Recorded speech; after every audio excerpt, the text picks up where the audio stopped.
আল্লাহ সুবহানাহু ওয়া তাআলা কোরআনে কারিমের মধ্যে বলেছেন, মা কানা মুহাম্মাদুন আবা আহাদিন মির রিজালিকুম ওয়ালাকিন রাসূলুল্লাহি ওয়া খাতামান নাবিয়্যিন।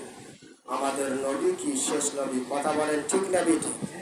আবার যদি কেউ নবী হিসাবে দাবি করে সে কি কাফের? কথা বলেন ঠিক না বেঠিক?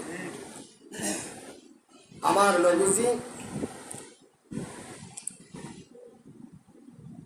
আল্লাহ পাক সৃষ্টি করেছে বন্ধু হিসাবে। আল্লাহর পরে কি যার স্থান? কথা বলেন ঠিক না বেঠিক? আল্লাহ সুবহানাহু ওয়া তাআলা কুরআনে কারীমের মধ্যে বললেন, কুল ইন কুনতুম তুহিব্বুনাল্লাহা ফাত্তাবিউনি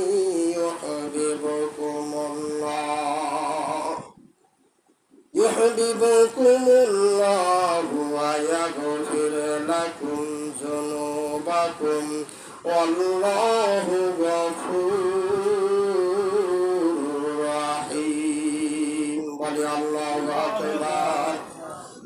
আল্লাহ সুবহানাহু ওয়া তাআলা বললেন, যারা আমাকে ভালোবাসতে চাও তাহলে কি করতে হবে? আমার রাসূলকে ভালোবাসতে হবে, আমার বন্ধুকে অনুকরণ করতে হবে। কার কথা? আল্লাহর কথা। আল্লাহ পাক বলছে, তাইলে তবে আমি আল্লাহ নিজেই তোমাদেরকে ভালোবাসবো। বলেন সুবহানাল্লাহ। আর আমি যখন তোমাদেরকে নিজেই ভালোবাসবো, তোমার জিন্দেগীর সমস্ত গুনাহ খাতাগুলো মাফ করে দিই।